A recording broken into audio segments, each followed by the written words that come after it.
আজকে আমি ৫ বছরের মধ্যে ফর দ্য সেকেন্ড টাইম আমার বোনের মেডিকেলে গিয়েছিলাম। হ্যাঁ, ৫ বছরের মধ্যে আমার বোনের মেডিকেলে আমার মনে হয় ২ থেকে ৩ বারই যাওয়া হয়েছিল।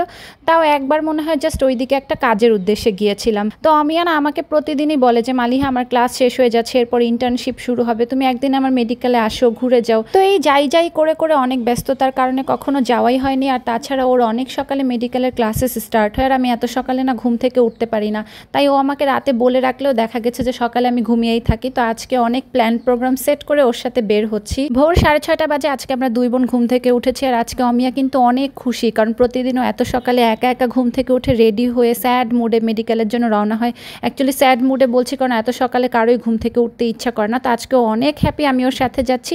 আর আজকে ওর সাথে যাওয়ার আরেকটা কারণ হচ্ছে আজকে ওর ফুল ক্লাস নেই, আজকে ওর 1 ঘন্টার একটা এক্সাম ছিল। ওই 1 ঘন্টা আমি জাস্ট ওর জন্য ওয়েট করবো। তো আমরা তাড়াতাড়ি করে ব্রেকফাস্ট করে নিলাম। সকাল সকাল ও হচ্ছে রেগুলারলি একটু নাস্তা খেয়ে যাওয়ার অভ্যাস, কারণ আম্মু ছোটোবেলা থেকে মানে আমাদের স্কুল থেকেই আমাদেরকে কখনো খালি পেটে বাসা থেকে বিদায় করে না। ভাত হোক যেটাই হোক আম্মু খাইয়ে তারপর বিদায় করে। ইভেন আমার ভার্সিটি কালেও আমি বাসা থেকে সবসময় খেয়ে তারপর ক্লাসের জন্য গিয়েছি যখন যখন আমার সকালের দিকে ক্লাস থাকতো। তো এটা আমাদের হ্যাবিট বলা যায়। তো আমরা দুই বোন তাড়াতাড়ি করে রেডি হয়ে বের হয়েছি, যেহেতু আজকে ওর এক্সাম 10-15 মিনিট আগেই মেডিকেলে থাকতে হবে। আর ও ডেইলি এখান থেকে আম্মুকে বারান্দা দিয়ে বাই বাই দেয়। ও একা একাই যায় প্রতিদিন। তো আজকে আমি যাচ্ছি, বললাম না, ও সত্যি অনেক খুশি। আমার বাসা থেকে ওর মেডিকেলে যেতে প্রতিদিন প্রায় 1 ঘন্টার মতো টাইম লাগে। বুঝতেই পারছো বেচারির কত কষ্ট হয়। 1 ঘন্টা জার্নি করে দেন মেডিকেলে যায় প্রতিদিন, আবার 1 ঘন্টা জার্নি করে ফেরত আসে। তা আমি আজকে ওর কষ্টটা ফিল করতে পারছিলাম যে এত সকালে ঘুম থেকে উঠে রেডি হয়ে তারপর এত দূরে জার্নি করা, সত্যিও 5টা বছর অনেক কষ্ট করেছে। সত্যি কথা বলতে আজকে মাত্র একটা দিন ওর সাথে বের হয়ে আমি ওর কষ্টটা ফিল করতে পারছিলাম। Actually I am proud of her. 5টা বছর অনেক ধৈর্য সহকারে আমার বোন এই পর্যন্ত আসছে। সবাই ওর জন্য অনেক বেশি বেশি করে দোয়া করবে যেন মেডিকেলের 5th ইয়ারটা 1 নিমিষেই চোখ বন্ধ করে শেষ করে ফেলতে পারে। তো এই তো আমরা ওর মেডিকেলে চলে আসছি। আসতে আসতে একটুখানি লেট হয়ে গিয়েছিল। আসার কথা ছিল 10-15 মিনিট আগে, যেহেতু আজকে এক্সাম, যেহেতু আমি সাথে এসেছি একটুখানি লেট হয়ে গিয়েছে আজকে আসতে আসতে। তো আমি আমাকে হসপিটাল বিল্ডিং এর ওয়েটিং এর এখানে বসিয়ে যে বিল্ডিং এ ওর এক্সাম হবে সেখানে চলে গেল। আমাকে বলে গেল যে জাস্ট 1 ঘন্টা লাগবে, তুমি একটুখানি ওয়েট করো। তো আমি বসে বসে ওয়েট করছিলাম। আর তাছাড়া সামাইরাকে স্কুলে দিয়েও আমার ওয়েট করার অভ্যাস আছে, ওর জন্য এর থেকে অনেক বেশি ঘন্টা ওয়েট করি। সেখানে 1 ঘন্টা তো কোনো ব্যাপারই না। আমি মনে করেছিলাম একদম চোখের পলকে চলে যাবে। তো আমার ফোনে তো অল দ্য টাইম নেট থাকে, বিকজ আমি সামাইরার স্কুলে যাই, নেটটা আমার লাগেই। বাট এখানে বসে বসে যে আমার এতবার হামি আসছে, দেখতেই পাচ্ছ আমার এত পরিমাণে ঘুম আসছিল 1 ঘন্টার মধ্যে।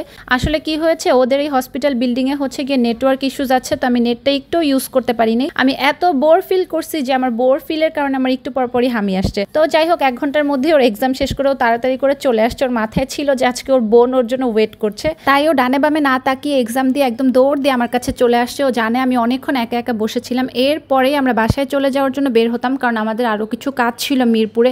কিন্তু দেখলাম যে রাস্তায় এত পরিমাণ বৃষ্টি হচ্ছে, আমরা ভেবেছিলাম যে বাহিরে কিছু খাওয়া দাওয়া করবো মেডিকেল থেকে বের হয়ে। কিন্তু তারপর যেহেতু আমরা ছাতা নিয়ে আসি নাই, তো বৃষ্টি দেখে আর বের হতে পারলাম না। আমরা ওদের ক্যান্টিনে চলে আসছি। এরপর ওর ফ্রেন্ডরা আসলো, ওদের সাথে কিছুক্ষণ কথা টথা বললাম। কেউই বৃষ্টি দেখে আজকে বের হতে পারেনি।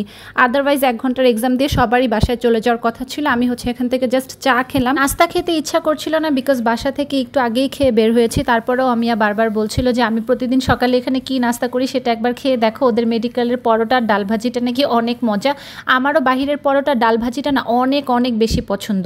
সবসময় তো বাসায় খাই, মাঝে মাঝে যদি আমার ইচ্ছা করে আমি কিন্তু প্রায় বাহির থেকে কিনে খাই। আমার ব্লগগুলো দেখলে তোমরা জানবে। তো একবার দুইবার ওদের এখান থেকে ট্রাই করলাম আর ওয়েট করছিলাম যে কখন বৃষ্টিটা কমবে, তারপর আমরা বের হব। তো চা খেতে খেতে দেখলাম যে আধা ঘন্টা ওয়েট করার পরেও বৃষ্টি একদমই কমেনি। তারপর আর কি করার, আমরা বের হয়ে গিয়েছি ওখান থেকে, কারণ আমাদের বাহিরে একটুখানি কাজও ছিল। আর আরেকটা আসল কথা হচ্ছে কি, আমাদের দুই বোনেরই না বৃষ্টিতে ভিজতে ইচ্ছা করতেছিল অনেক দিন ধরেই। আর রিক্সায় কখনোই আমাদের বৃষ্টিতে ভিজার এক্সপিরিয়েন্স নেই, তাই আজকে ভেবেছি মিরপুর থেকে একদম ক্যান্টনমেন্ট পর্যন্ত পুরো বৃষ্টিতে ভিজতে ভিজতে রিক্সা নিয়ে বাসায় যাব। আর আমরা দুই বোন এটাও জানি যে বৃষ্টিতে ভিজলেই আম্মু বকা দিবে, তাই কনফিউজড ছিলাম যে ভিজবো কি ভিজবো না। কিন্তু ওই দিন রিক্সায় বৃষ্টিতে ভিজে যে এত পরিমাণ মজা পেয়েছি, একটা নিউ এক্সপিরিয়েন্স। আসলে রিক্সায় যদি কেউ বোনের সাথে বৃষ্টিতে ভিজো শুধুমাত্র, তাহলেই তারা আমার এক্সপিরিয়েন্সটা মানে বুঝতে পারবা কীরকম লেগেছে। যদি কেউ এরকম এক্সপিরিয়েন্স নিয়ে থাকো অবশ্যই কিন্তু কমেন্ট করে জানাবা আমাকে।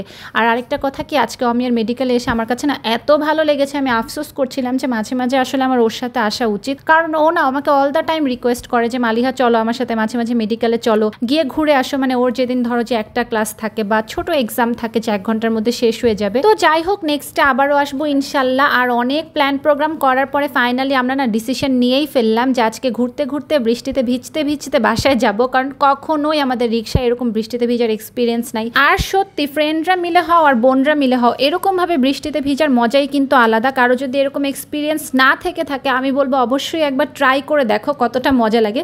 যদি কারো আম্মু বাসায় গিয়ে পিটানি না দেয় তাহলেই হলো আর কি। তো যাই হোক, আজকের ব্লগটা আমার এই পর্যন্তই ছিল। আমার তো অনেক ভালো লেগেছে আজকের ব্লগটা করতে, যদিও ছোটোখাটো একটা ব্লগ ছিল, আশা করছি সবার কাছে অনেক বেশি ভালো লেগেছে। যদি ভালো লেগে থাকে তাহলে অবশ্যই আমাদের পেজটাতে একটা ফলো দিয়ে দিবে, আর ভিডিওটাতে লাইক কমেন্ট শেয়ার করতে তো একদমই ভুলবে না। Thank you so much for watching. আল্লাহ হাফেজ।